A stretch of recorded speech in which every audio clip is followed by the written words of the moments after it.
И почнуваме. Александър Тодоровски. Тоде, мой най-добър приятел, мой пръв другар и ната му нещо друго, кой се женеме. Здрави. Фала много, што си ми пръв гостин на овај мой подкаст-бродкаст. Задоволството е мое. Мило ми е, шо си тука да го скршаме мразо, да ти кажем на един начин, пошто малко драматично е. Трябва ме фаќа на пръв подкаст, на пръв разговор, ама не е битно.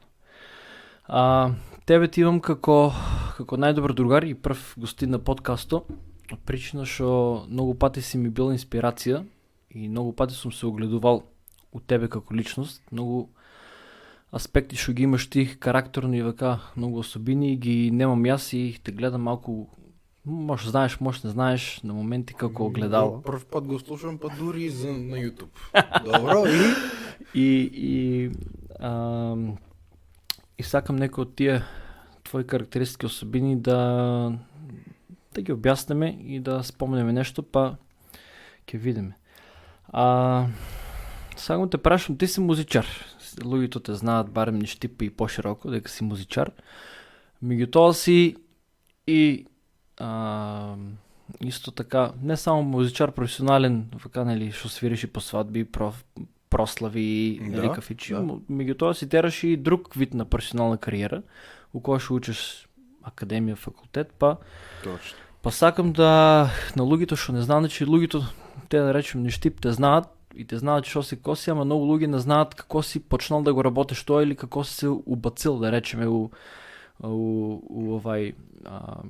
ово поле. Па, на мене ми имаш кажувано, ама обясни, молим те, Да. како беше процесот, првиот процес на твоето професионално свирење? Целиот процес, целото пътешествие започнува на, шо знам, некои 4-5 годинки.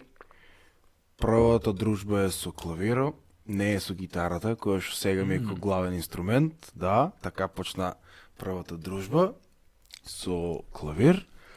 И да, како што си е редо, нели?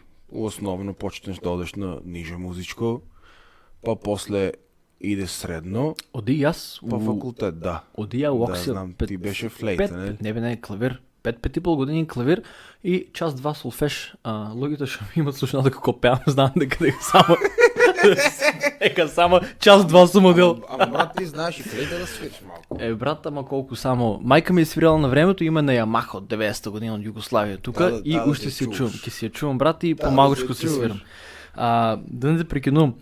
Да, и нели, како што и многу други знаат да кажат, жалбата е и како на некој начин наследување или продолжување од својот родител.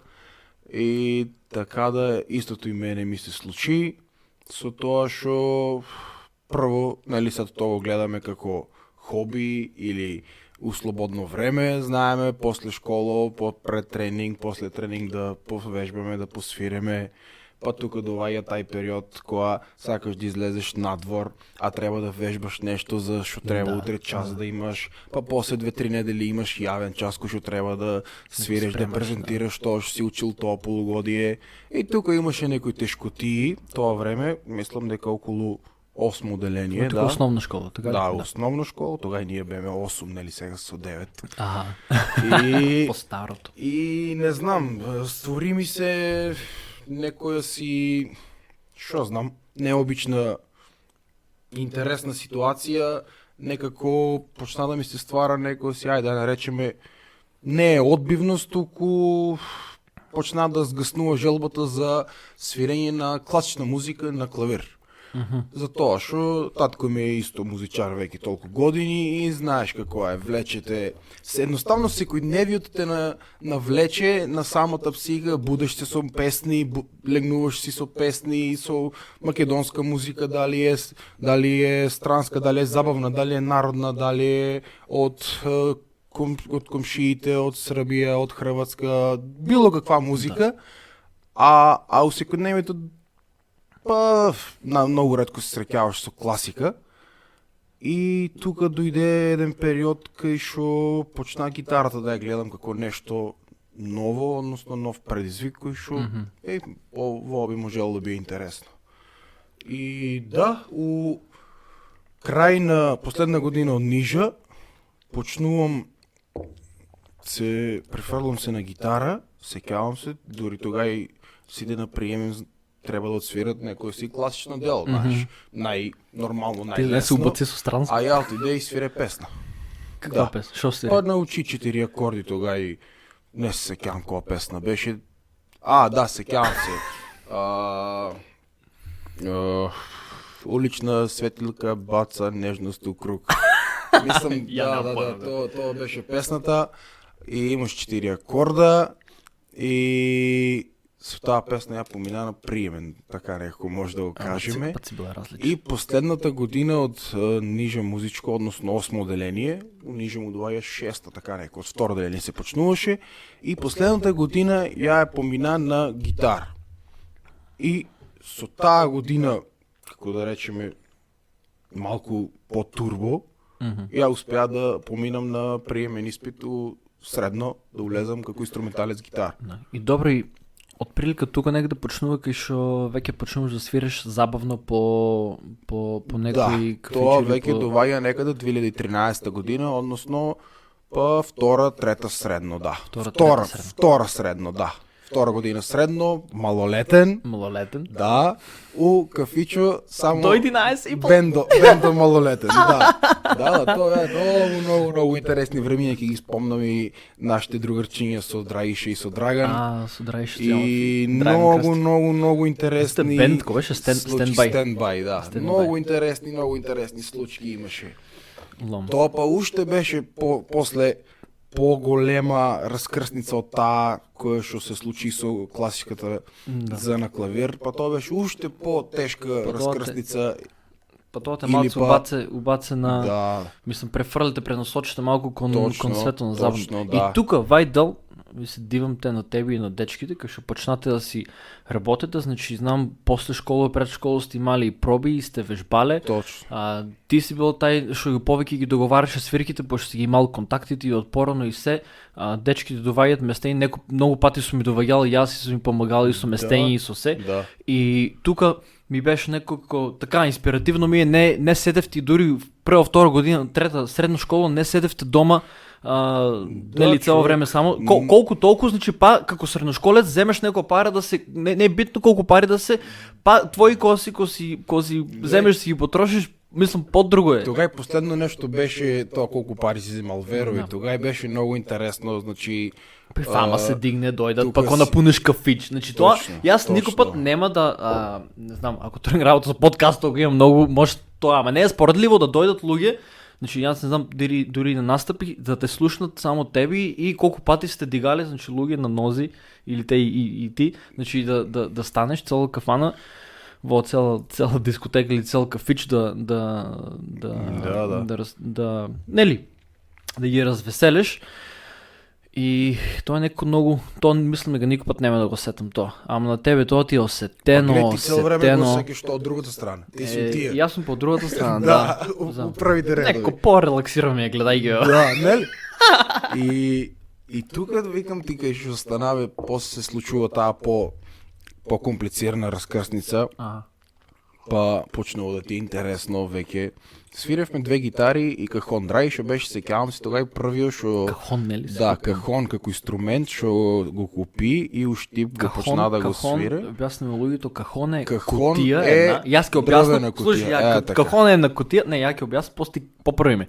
Кахон е на кутија дрвена и седнеш... Табуретка, разшираш ги нозите и само ги нозите так, тупа, само тропаш. Да, имитираш како баси добаш. Ти добиш неко нешто сум. И да, тоа е, не знам, афроамерички инструмент, смета се како перкашен, како за акустични состави, за такво. И тоа беше исто така многу интересна, што знам, ситуација и период, кој што он го купи, одлучи се тогај, брат, јас сакам на тоа да пробам, ајде да пробаме. И баш се совпадна у таа от тази тройка, две гитари, Да. два Малко вокала нетипично. и един онака симпатичен ритъм, който ще дава шмек, дава ти ритъм и за да си държиш едноставно и да може свирката да си има кулминация, да... Знаеш, все пак по-друго е, когато имаш ритъм. Не си само гитара и вокал.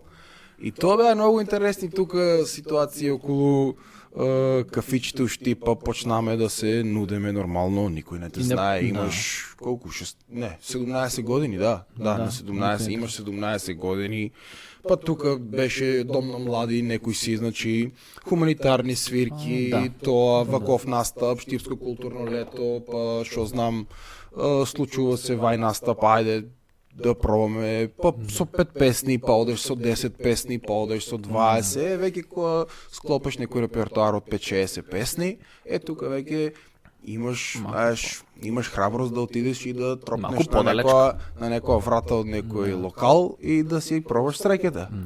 И да, ден-денес сум им благодарен на неколку тие локали кои шо верува у нас како деца и да ни дадат шанса да си пробваме среќата. То е много битно нещо и аз сакам и да бидам така у живото, да и давам шанса на луѓе што се пробиват и што гледам дека се добри. Да, тоа е многу и ретко. Да, и ретко, ама и треба да. Значи јас посебно у време кај што младите дечки ни бегат и си одат и се тоа, јас гледам, значи кога треба нешто, кога ми треба некоја работа да се заврши, дали со работа, дали приватно, дали за тука нешто, јас сакам да ни давам шанса на младите, на дечките за нешто да си има работа тука, значи малку по некој што сака да се пробие и што го бива, како што вашиот случај.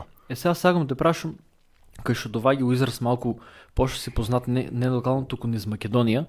Кој период прилика улаваш у бендо што е вашиот Феникс? И обясни ми како, обясни како процесот за кој треба, како улезе и како се сноја, нели, како се снајде. И што се си минало тоа време, у тоа време ти беше и студент, и се учил и на академии, не знам нешто.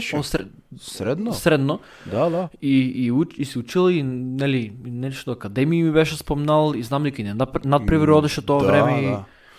Мислам дека тоа беа април месец 2015 година. Најтешкиот месец до сега што сум го имал у живото, мислам, да. Затоа исклучувајќи ги последните два или? Да. Ќе стигнеме и до тоа. Да, тоа отпосле, да. Ама тоа беше тешко, доста тешко. Тоа беше после фактички 4-та година средно, веќе 18 години тука. И мислам дека тоа беше така доста тежок период за мене. Значи тука си веќе тера малку посериозно свирките со стендбај.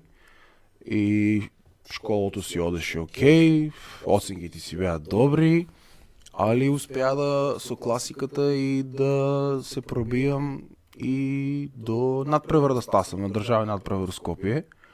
И исто така многу интересен ми беше солфеж предметот. И тоа е, да кажеме, нели, пеење на ноти. Да. Како читање азбука, ова е читање на ноти, така. И тоа ми беше исто многу интересен предмет. И што знам, текна ми викам да се пријавам и на тоа и на тоа.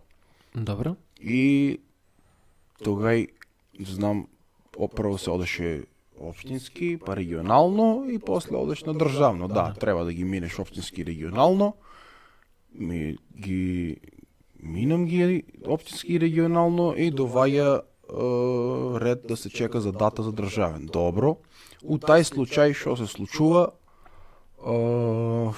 татко ми групата, односно група Феникс, у која што сум денеска член веќе 5 години.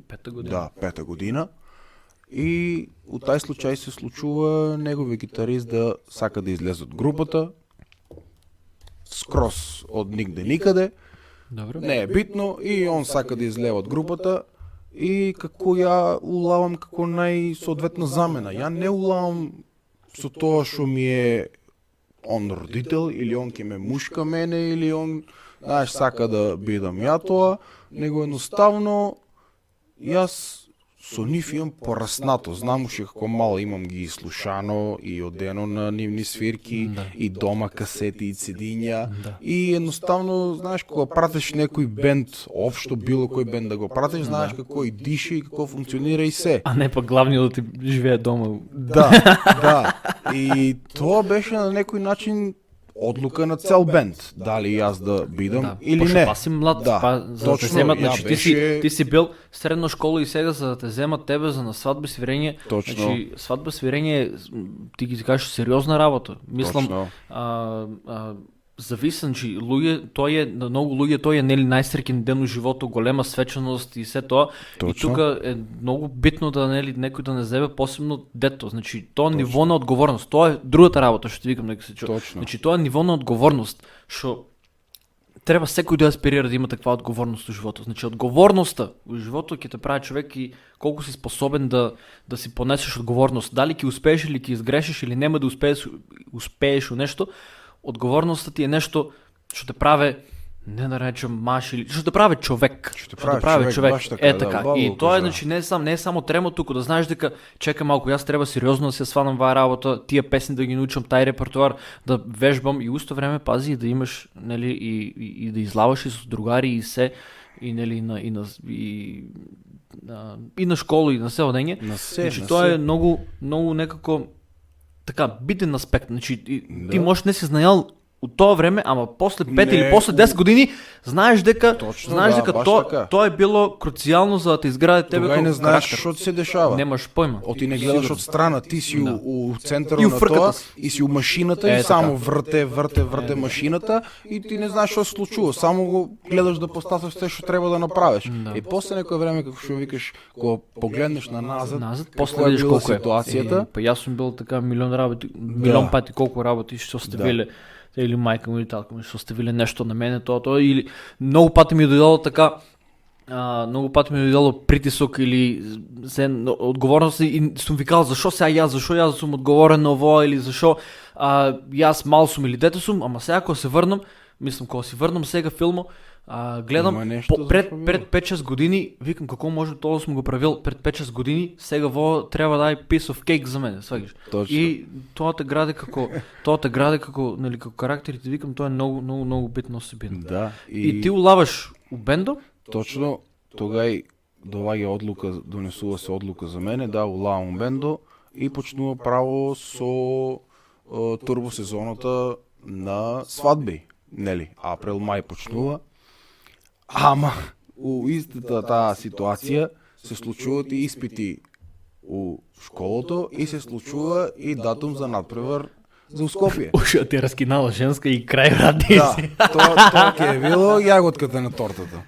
Истиот викенд, петок и сабота се случува да биде петок надпревар солфеж, сабота надпревар гитара и у сабота Феникс да има свадба у Кичево. Кичево. Да. Колку пат си бил ти за Кичево? Но. И тоа е твојата прва свадба? Да. Тоа е првата, да. Кичево или Тетово беше, не се сеќавам. Да. Трема? Тоа беше. Памтеше тремата? Немаше време за трема, човек. Стварно? Затоа што петок беше надпревар солфеж, да. Отиде у петок у Скопје Сабајле, биде надпревар солфеж.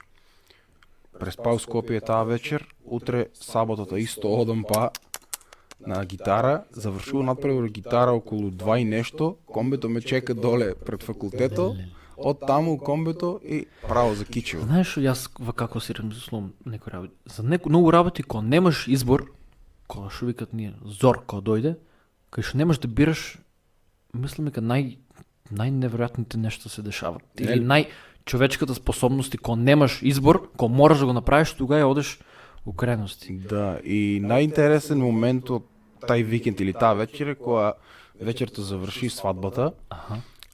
Поминами со да речеме лесна тешкотија.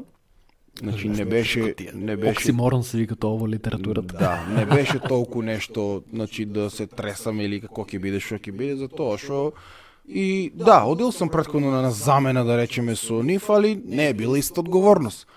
И најинтересен момент од таа вечер е кога за да се завърши сватбата, се беше успешно и в истото време добиваш резултати, дека и от двата надпревара добиваш първо место на държавно ниво и по солфеж, и по гитара. Тази вечер беше връх. Да, и Чекай, вечерта дозна дека е... Да, вечерта имаш резултати цялата вечер. И то беше много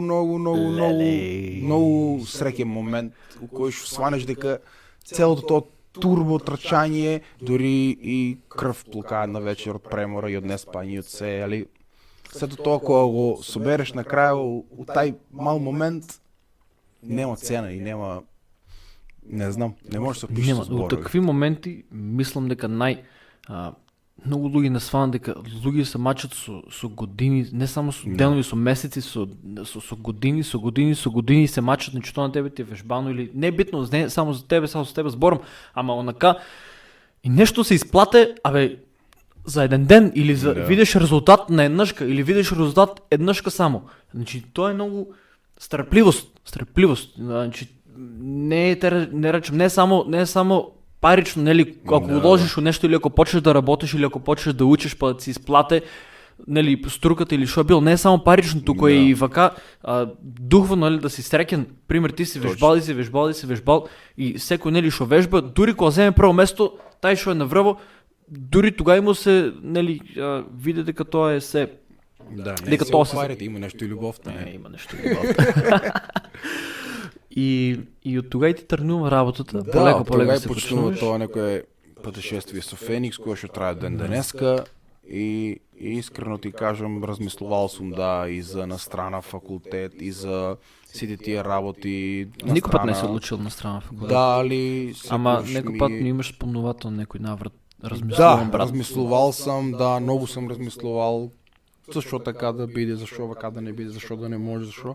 Али на крај осванеш дека и тоа што го правиш тука е добро и си задоволен со тоа. За кој како? Значи, ти си се не само што си се снајдал, туку и си, нели, и си уложил, и си се трудил, и се тоа. И ја мислам дека, нели, те имал си малку да речем среќа, несреќа, што се вика тоа, нели, улизал си... Среќата е многу голема работа во животот. Да, нели, среќа, несреќа. Улизал си у бендо и се снајдал и се тоа. Меѓутоа,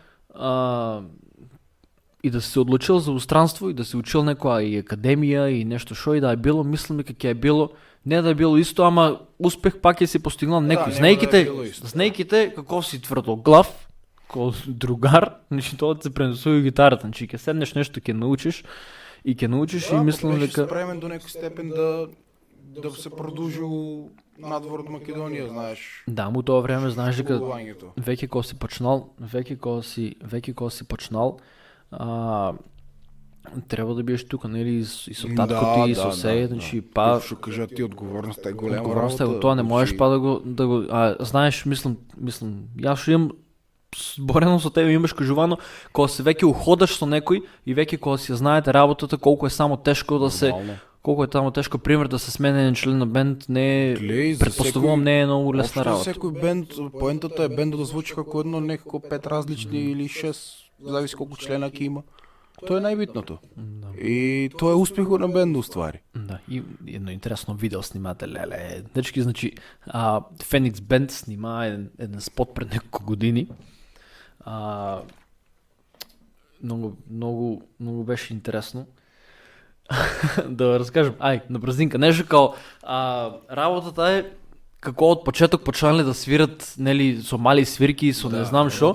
Работниот пат, па тука некоја крстосници има, накај да фан дали музика, дали свадба, па не знам како е. И како некој historical timer. Има нешто како кафана, свадба и дискотека и тука кај наш другар од Стип, кафана Заки, снимаме спот. Другарче наше од Прилепи има крше, чаши и јас тука со друг другар нешто маме, раци, мене ми има. Интересно почва во секој случај, мислам, јас сум се... Да. Тај машин. И мислам, баш така еволуцијата, па ти треба да се направиш еден таков спот. Ти нели прави сега спот? Да, имаше... Спот на... Сега кога почнаме со карантина, за жал, нели?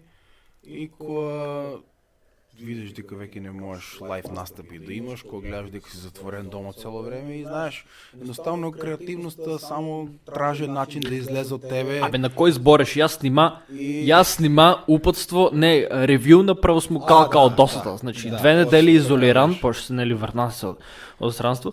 2 недели изолиран и значи јас молиги мајка ми и татко ми кај беше да ми донесат кучето за да не се шекнам. Така беше. И тај беше период. Тај беше период кај што на сите и беше дозволено се. Значи, кој што праве, кој што се побудолува, сите свикат, ама е добро карантине. Сега не е толку така тренел јас видеото, ама тие што се виделе се ми го ревјуа на Philips Pro Power Cycle, нешто такова. Копирајт ако ни го снимнат од YouTube во. И така нешто. И ти прави нешто на вај дечкото сега што во Англија, наш пријател, случајно му идеме на гости. Да. Емил Арсов беше, така ли? Да, Емил, поздравчи и до Емил. Ако случајно го гледа ова, имаше желба за таа песна, јас затоа што Кој беше не за нас, јас сум повторно јас, да, јас. таа е негова песна. Одамна. Може да има едно 10-15 години. Да не ја пеа на Макфест. Не ли пеа на Макфест? Не, он мислам дека на некоја на тоа М2 продукција нешто на тоа ја беше пеал, да.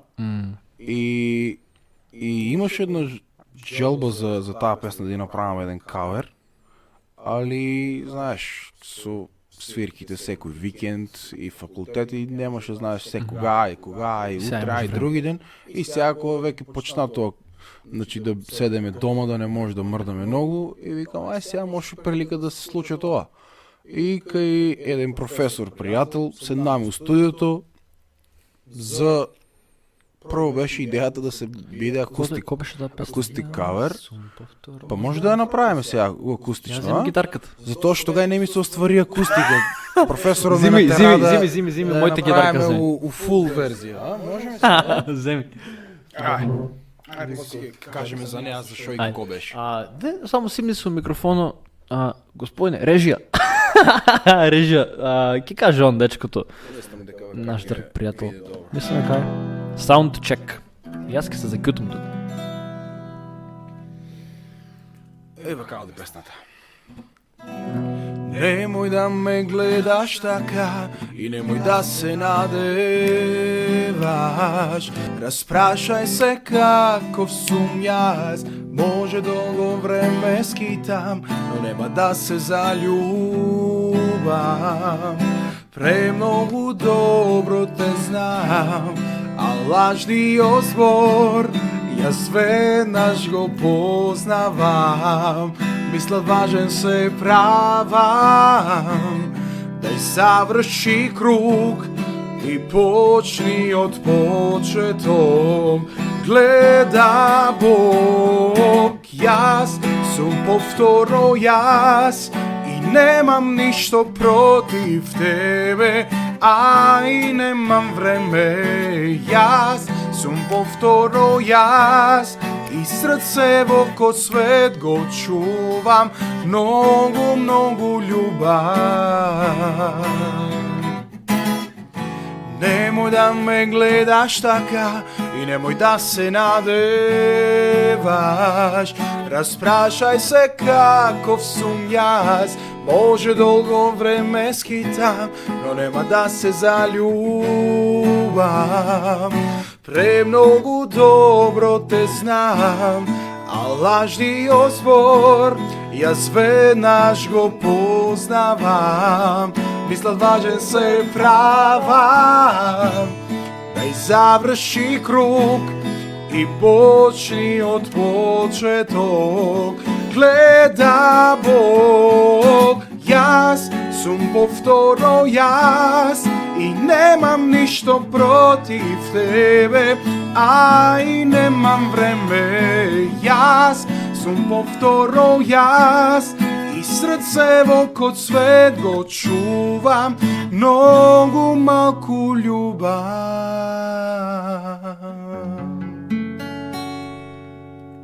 Браво.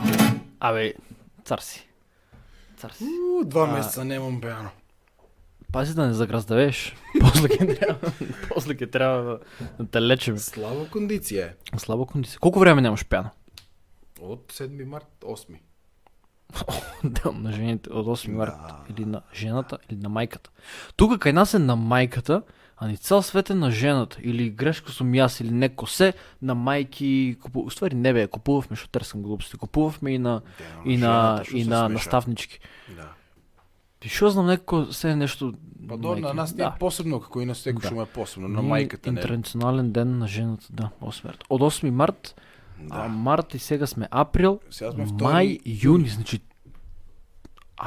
март, април, май, 3 месеца. Скоро 2004. Боже. Да. После ще дойдем до тази ситуация. И шо беше целата работа со каверот, да.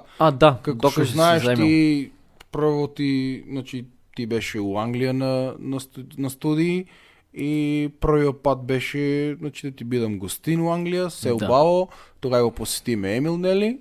Да, беме на гости, така, он си таму живее и кога дојде веќе вториот пат за да дојдам јас, Емил успеа да договоре неколку настапи таму у Лондон и у околината на Лондон, да.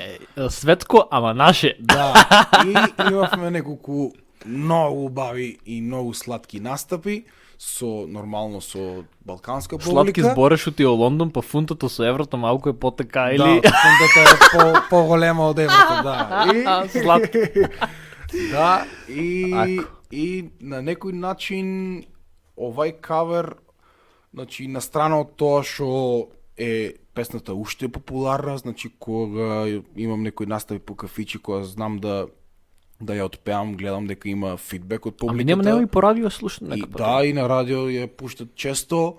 И кога гледам дека има некој фидбек добар од публиката на песната, дека се пее, значи и знаеш тука веќе се ги поврзаш коцките и што највеќе што ме натера е на некој начин му изрази на Емил благодарност за целата таа ситуација и за гостопримството негово и за сите тие работи кои што ми посвети време и внимание. Ти сите знаеме како е луѓето што живеат у странство да ти посвете на гостин внимание недела време, 2, значи и работат и се не е се близко, се работат, нели? Да, не и не е како нас, не е како нас. И тоа беше целиот тај главен фактор за кој што се одлучи јас за таа песна.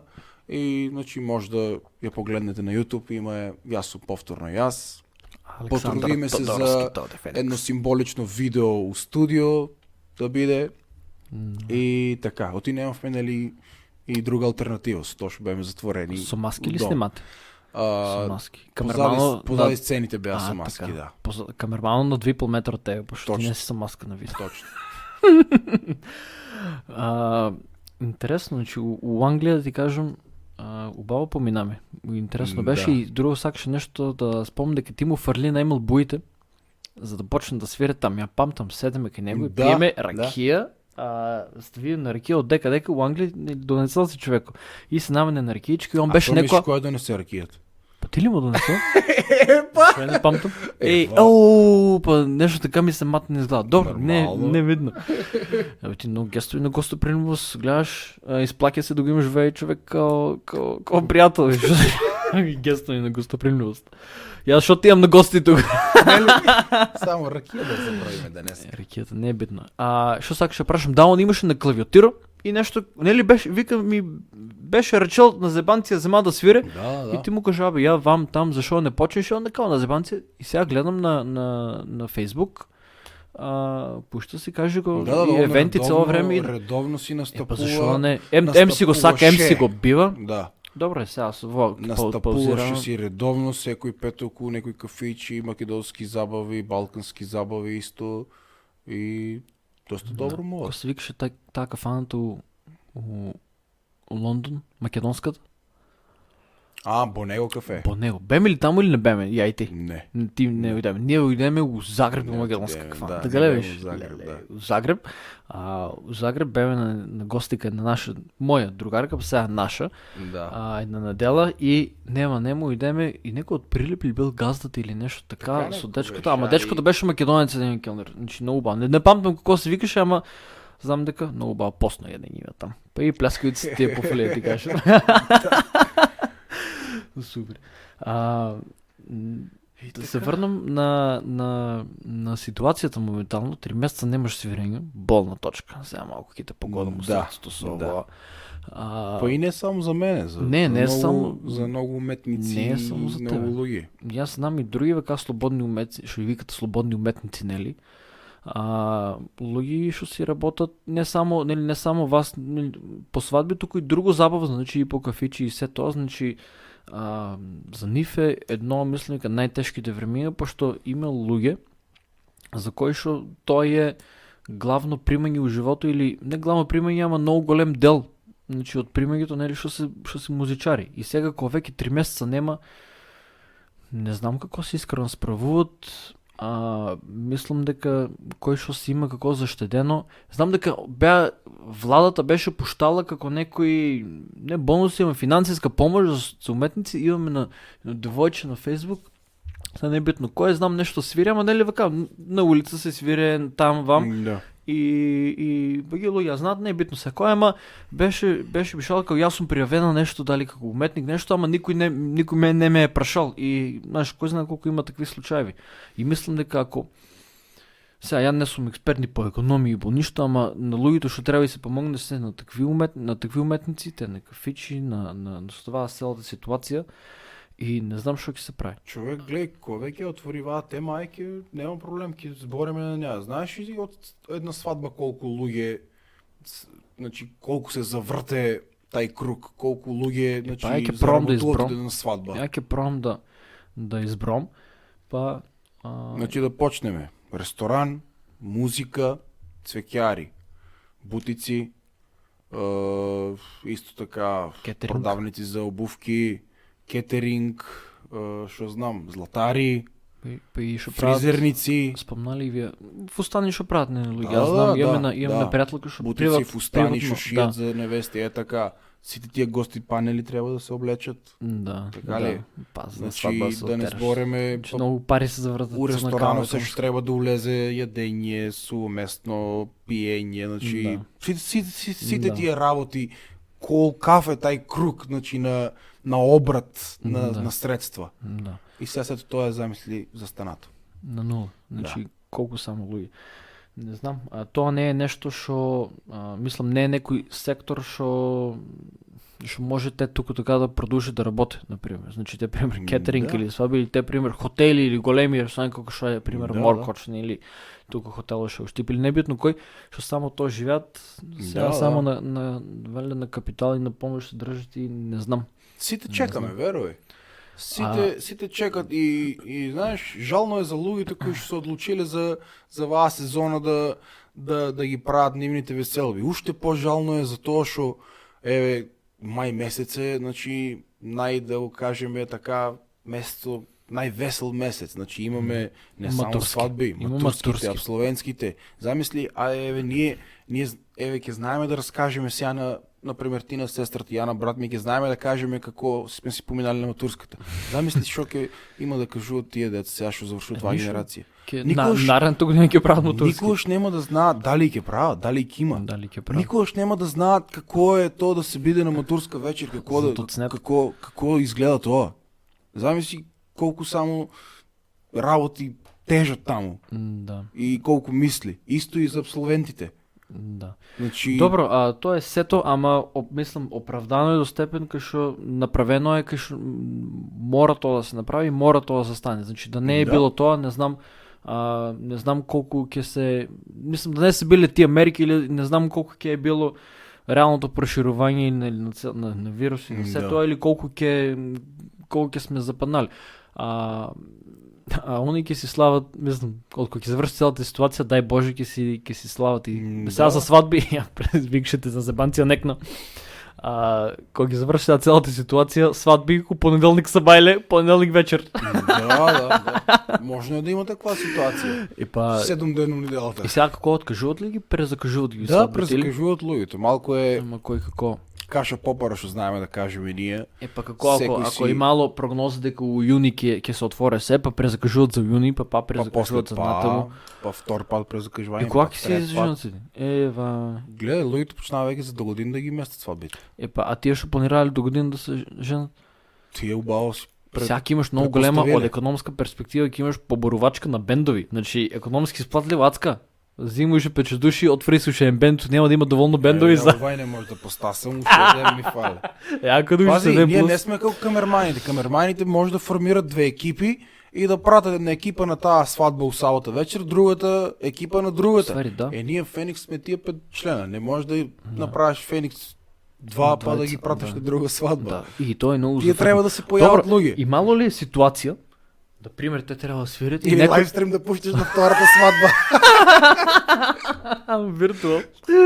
И мало ли е ситуация да некој се разболе или повреди или нещо, па да не може да дойде или со еден минус или попонувале сте со некој друг сте викале или преместували. Не може да преместиш сад, што зборам, ама те пример некој од тие 5 души еден да се разболе, грип да фани или гролто или не знам шо или убаво шо прша од тоа ретко кој го гледа.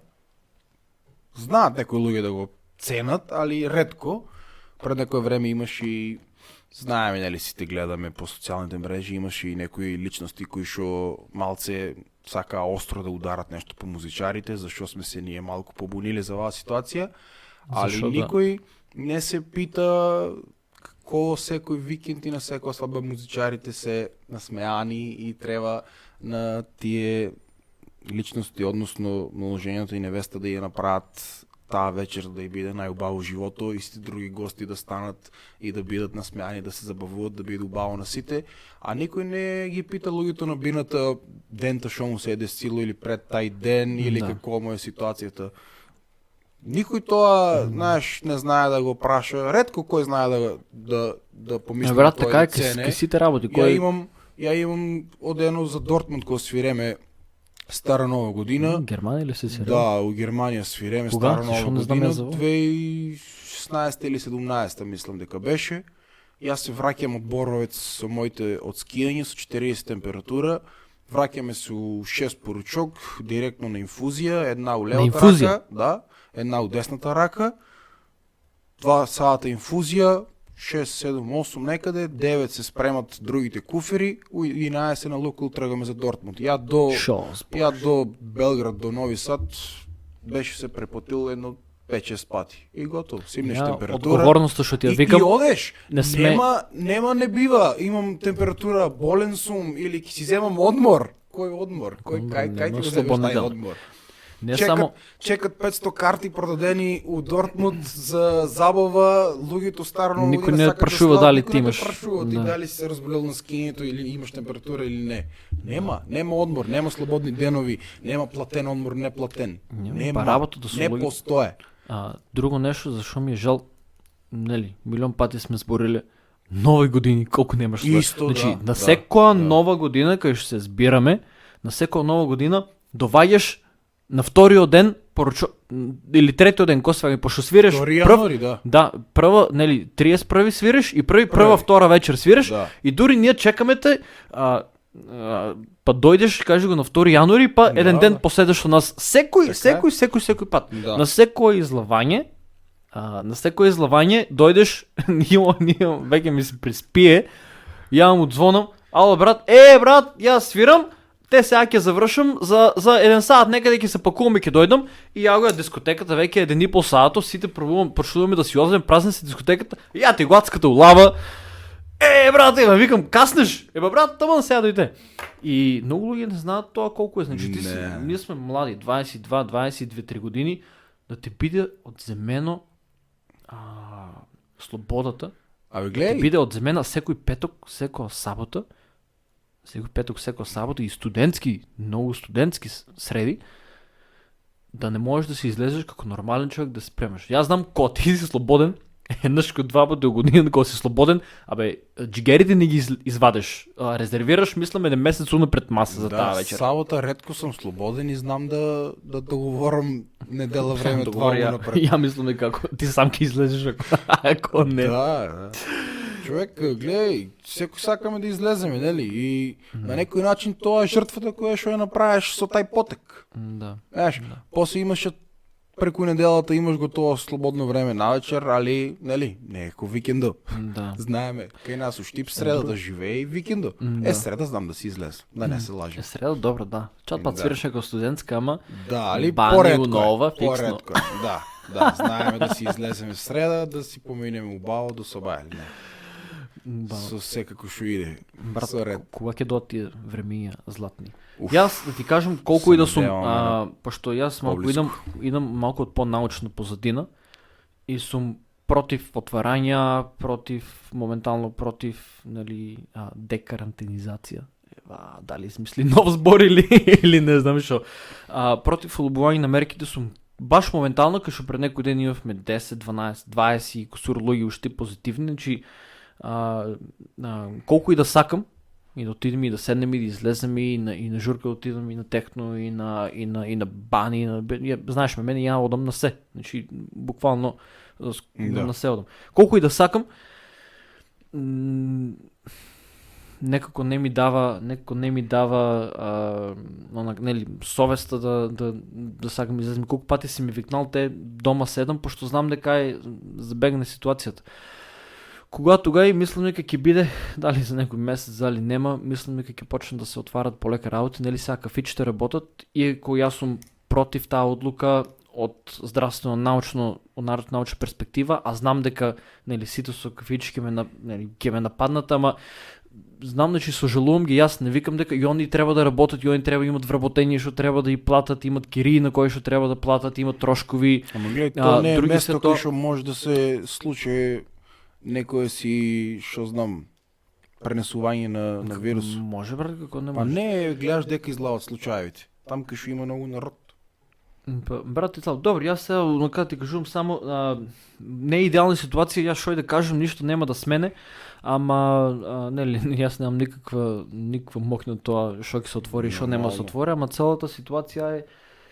Значи не треба да трпат оваа ситуација, треба нели помошта да се даде од влада или од не знам кој таму од Министерството за економија, не знам кој.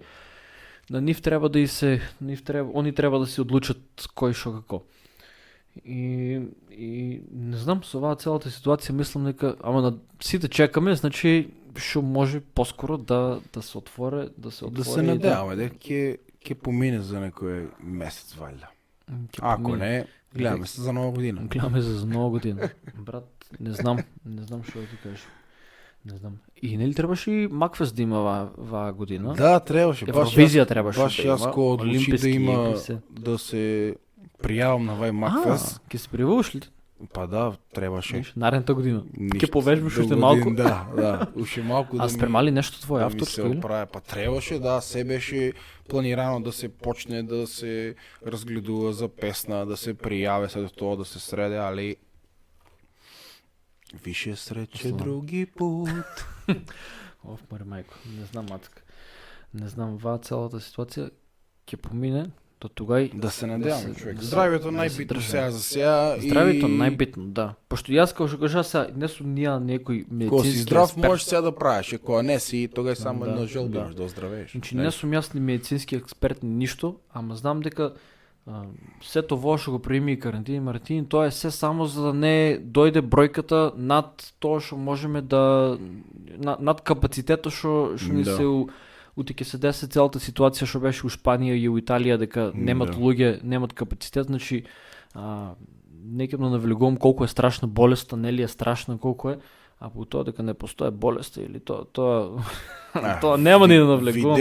Видеме веќе и не отвараме таа. Шо преска спомна некој беше пишал на Facebook, мислам дека го леземе и на мене очи.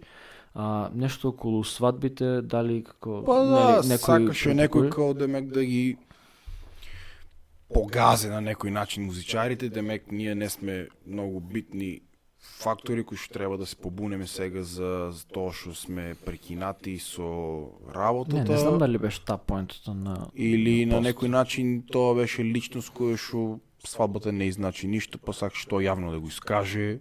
Гледай се, имат си луѓе што, нели, кој што сака може да си верува, кој што сака може да си каже. Да, секој може. Като Америка, тоа е прв амандман или амендмент, кој што сака слободно гор. Да. Можеш си верува First и Amendment. не можеш. Така. Нешто беше збора као социјален конструкт или нешто дека не е потребно и тоа си, кој што сака нека си верува, Ја не сум окей. го видел тоа, сваќаш, затоа што Не, гледай, секој има си си у луѓе. различен круг на луѓе у живото. И ти фактички кога си у тај круг на луѓе, кога гледаш дека одеш на тоа, ти си у тоа, Да, гледаш види се, како се само- движат работите. Само една работа, значи тоа се сите премери што од на свадби, што се си прават забави, Ама на значи свадбата има секакви луѓе, Знам може да дека- има и такви луѓе. Не бе, знам И не дека- можеш секој да погодиш, значи да, значи не можеш секој да погодиш на сите. Да. Секој си со своето мислење тука, така ли? Да. Али јас сум среќен ако погледам 90% од луѓето што се таа вечер. Тоа е за Да. мене успех Не 1-0. можеш, знам и јас готово. работам со луѓе и не можеш никога Значи, да погодиш на тоа е сите. тоа. Прво е битно да се двајцата главни личности среќни и окей, на крајот да кажат алал да ви е, фала ви, супер беше, после другите. Не можеш секое мислење да си го ставаш на срце и Не, па не Зашо ни сега смеш, вака? не ни смеш да дозволуваш да се добират такви, пошто сега можеш знам девојчето си е некој определено политички нешто или не политички, туку левичарски, техничарски, ја поштувам го, нели, сите Абе, мислења гледај, и не можам некој- да замирувам на никој кој што се мисли, кој што си прави. Кој што сака тоа нека си мисли. И сега ако некој ти смета, окей смета. Ама зборим беше дека не треба да обрнуваш внимание или да даваш да значи или да се нервираш, да се караш, да вреѓаш. Девојчето го испонапаѓа за зашо била таква, зашо била ваква, зашо се. гледај, Тоа не е уред. Значи, јас, пример, може не се согласувам со неа дека свадбата е социјален конструкт или дека не е потребно. Окей, и тоа си го почитувам. И може да се збораме и да си имаме дебат или дискусија, ама нема потреба ни да се навредува, ни ништо. Мислам, она кој мина некој граница, окей, добро, ама да си нека пат цело време си кажуваме. И секој треба да се биде слободен да се ама каже гледај, има тоа што... граници и на јавното искажување, секогаш не можеш да знаеш да ја минеш границата. Ја И девојчето тоа е него тоа. не знам лично, немам ништо ни против него, немам никаков став. Мислам, имам став дека свадбите, ја пример кога се женам, сакам да си имам свадба и сакам да си биде Нормално. традиционално, сега може сум така. Има некои луѓе што не согласува и тоа си е тотално окей. И тука крај мобето. Веќе препокувања они на тебе, ти на неа, мислам дека баш у ово време, кај што сите беме и тога и сега сме нели затворени, и мислам сега не сме, но тога беме затворени по дома и се тоа има и нели кризи и со ментално здравје и со се, тоа на друга мисля ќе збор. Ама баш најмалку такво нешто ни беше потребно. Не е битно, нели, што си било нека било, само јас сакам да си поштувам сите, нели, сите мислења. Ама за таа, значи, ја моето мото. Кој што сака нека се мисли, кој што сака нека се збори, кој што сака нека прави, нели, додека не ми негативно удара на мене во живот или не ми прави некој не. Ама за таа цел сакам и мене да му остават. Ја што сакам да си верувам, што сакам да си правам, што сакам да си кажам. И тоа си е, мислам, ја мислам дека е фер, сега може тамо нешто натам да се покомплицира, ама тоа е друга Тоа е тема. друго 20. Да. Ама во секој случај, мислам сега че јас го оправдувам тоа што очигледно оправдувам тоа што го работиш и мислам дека кога гледам колку среќа ствараш на такво, колку среќа ствараш нели на свадба, на се тоа, мислам дека си е нели многу интересен дел од животот, нели преска спомна на брзинка, ама само колку значи тоа на луѓето ти ти направиш, колку е само тешко да дигнеш луѓето, некој пат не е таа атмосфера, па не дај Боже нели има нешто, некој сад би се дешавало, некој кавги да има нешто. Да. Јас сум присуствувал само на Се две има. свадби на кои што е мало кавги и после можам да се мислам како е на музичарите. Ајде, биде тоа, ајде па музика па се. Ама се има. Се има. И тоа што мислиш дека не постои и што нема, викаш си, не, во само телевизија го има. Не, се има. Все може да очекуваш. Все. Работиш со народ, всеков народ. Да. А поготово, като ще има по-големи количини на алкохол, можем да замислим. Това Това е плюс. банбашка. Да. Или го си банбашка, така ли? Баш Или со така. ма или со най. То не съм Бандашка, сигурен. бабашка, не Трябва знам. да праш някой по-стар. Некој, да, некој што повеќе знае. А така, многу ми е мило што дојде и што ми беше прв гостин на емисија. Мило ми е што разговара, што нели, има убав разговор. Фала уште нешко што го скрши мразо и за наредна прилика ќе се слушаме мислам ќе слушаме, ќе зборуваме има уште многу теми што сакам да ги дискутирам за тебе, што само ги начнаме за скоро една саат што биде мислам. И така, нешто заврши Фала зборови ти други. и на тебе многу за поканата и баш ми е мило што одлучи за да го скршеме мразо, еве да почнеш со ово нешто. И кеф ми е ако продужиш вака и стварно ќе ми биде мило да си затераш, знаеш, некоја си стандардна целина Да. у ово и да си го оствариш тоа што го имаш замислено. Да. Фала ти уште еднаш канал. Ништо така, фала на тебе. Чао, чао.